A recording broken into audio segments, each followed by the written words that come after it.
Hi guys, this is Avinash Sharma और इस session में हम डिस्कस करेंगे partial classes and partial method in .NET C#। Partial class होती क्या है? It's like a divide and rule, यानी कि हम कॉम्प्लिकेटेड फाइल को या कॉम्प्लिकेटेड टास्क को मल्टीपल फाइल में डिवाइड कर सकते हैं फॉर द इजी मेंटेनेंस और फॉर द इजी डेवलपमेंट। यानी किसी भी टास्क को हम मल्टीपल डेवलपर में इसको डिवाइड कर सकते हैं और मल्टीपल डेवलपर आपका मल्टीपल फिजिकल फाइल्स पर काम कर सकते हैं और उन फाइल को एज ए पार्शियल डिक्लेयर करने के लिए पार्शियल कीवर्ड का यूज किया जा सकता है। तो जैसे कि आप डायग्राम में देख सकते हैं, यहाँ पर दो फाइल है, partial class partial customer, second file again partial class customer. ये दो अलग अलग फाइल है, दोनों अलग फाइल्स में हम अलग अलग कोड कर सकते हैं, अलग अलग मेथड्स लिख सकते हैं। लेकिन जब ये फाइल कंपाइल होती है तो एक सिंगल फाइल में कन्वर्ट हो जाती है। Advantage of the partial classes for the easy development और फॉर द इजी मेंटेनेंस, हम पार्शियल क्लासेस को यूज कर सकते हैं। जैसे कि ASP.NET में जब आप काम करते हैं तो जो फाइल्स होती है, यानी कि आपका कोड बिहाइंड ASPX.CS और डिजाइनिंग के लिए यानी कि HTML कंट्रोल्स के लिए हमारा ASPX designer.CS, दोनों अलग अलग फाइल होती हैं, लेकिन दोनों के अंदर कीवर्ड होता है पार्शियल। जब कंपाइल होती हैं तो ये फाइल आपकी सिंगल फाइल में कन्वर्ट हो जाती है। सेकेंडली, जो कोड आपका ऑटोमेटिकली आपका जनरेट होता है उस कोड को भी आप मॉडिफाई कर सकते हैं without changing in the source file. एक कॉम्प्लिकेटेड टास्क को आप मल्टीपल डेवलपर्स में डिस्ट्रीब्यूट कर सकते हैं। और अब पार्शियल क्लास का प्रैक्टिकल चेक करते हैं। तो जैसे कि आप देख सकते हैं, यहाँ पर हमारे पास नेम स्पेस है पार्शियल डेमो और एक क्लास है पार्शियल एम्प्लॉय। लेकिन यहाँ पर हमने कोई भी कीवर्ड पार्शियल को यूज नहीं किया हुआ, केवल उसका नाम है पार्शियल एम्प्लॉय। देन कुछ प्राइवेट मेंबर्स हैं, first name last name salary gender, और प्रॉपर्टीज है first name last name salary gender. Then दो मेथड्स हैं, डिस्प्ले फुल नेम और डिस्प्ले एम्प्लॉय डिटेल्स। सो इसके अंदर हमारा एक मेन मेथड है, यहाँ पर हमने इस क्लास का एक इंस्टांस क्रिएट किया और उस इंस्टांस के थ्रू हमने वैल्यू को असाइन किया, जैसे कि first name last name salary, and finally हमने दो मेथड्स को कॉल किया। और अब इसको कंपाइल करते हैं, चेक करते हैं। तो जैसे कि आप देख सकते हैं, हमारे पास फुल नेम है, जेंडर है और सैलरी। यहाँ पर केवल हमारे पास एक ही क्लास है। अब सपोज इस क्लास को हम दो पार्ट में डिवाइड करना चाहते हैं, यानी कि एक डेवलपर प्रॉपर्टी जनरेट करेगा और दूसरा डेवलपर मेथड्स यानी कि पब्लिक मेथड्स को जनरेट करेगा। सो उस केस में इस फिजिकल फाइल्स को हम दो फाइल में डिवाइड कर सकते हैं यूजिंग द पार्शियल कीवर्ड। सो जैसे कि मैं डिस्कस किया, किसी भी कॉम्प्लिकेटेड फाइल को, किसी भी कॉम्प्लिकेटेड लार्ज टास्क को हम मल्टीपल टास्क में डिवाइड कर सकते हैं। तो यहाँ पर हमें प्रॉपर्टी को एक फाइल में रखना है और दूसरी फाइल के अंदर हमें मेथड्स को, पब्लिक मेथड्स को डिफाइन करना है, सो दैट अलग अलग डेवलपर्स अलग अलग फाइल्स में काम कर सकते हैं। सो चेक करते हैं। सबसे पहले एक क्लास बनाते हैं public, then partial and class name same.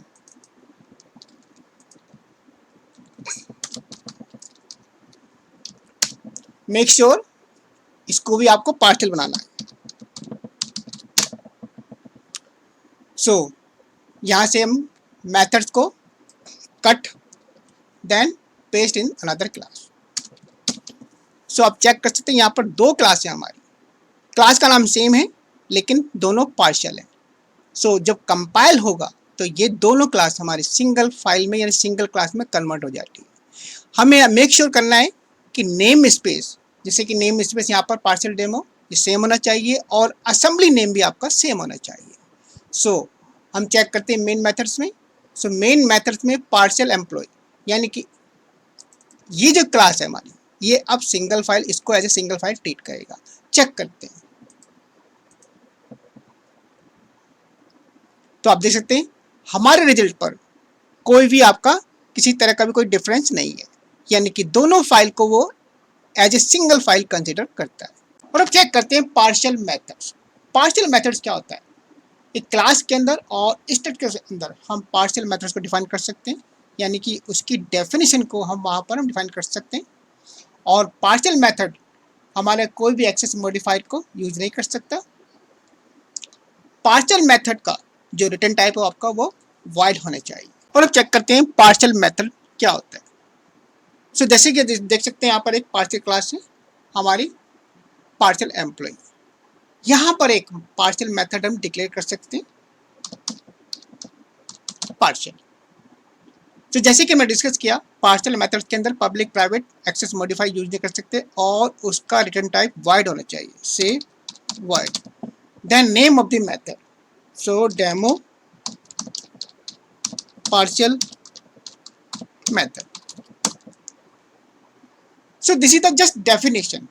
यहाँ पर हमने उसकी बॉडी को यानी कि इंप्लीमेंट नहीं किया, केवल यहाँ पर सिग्नेचर है। अब सपोज इसको हम कंपाइल करते हैं। सो आप देख सकते हैं यहाँ पर कोई भी एरर नहीं। इसको यूज करते हैं, कॉल करते हैं, से मेथड का नाम, देन नाउ। सो स्टिल कोई भी एरर नहीं है, यानी कि पार्शियल मेथड की अगर आपने कोई इंप्लीमेंटेशन नहीं दी है और केवल सिग्नेचर है, सो इसमें कोई एरर आपको नहीं आएगा। अब सपोज पार्शियल मेथड्स को हम इंप्लीमेंट करते हैं।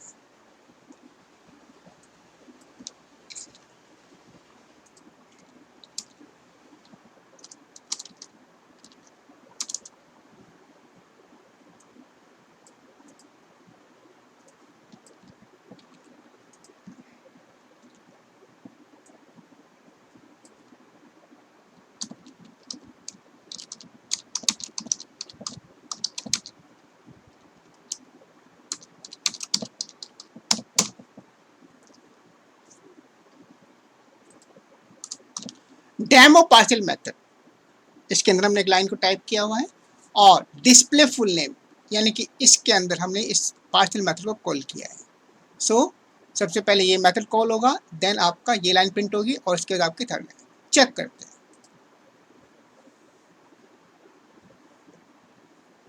तो आप देख सकते हैं यहाँ पर डेमो पार्शियल मेथड, उसके बाद आपका फुल नेम, देन उसका जेंडर।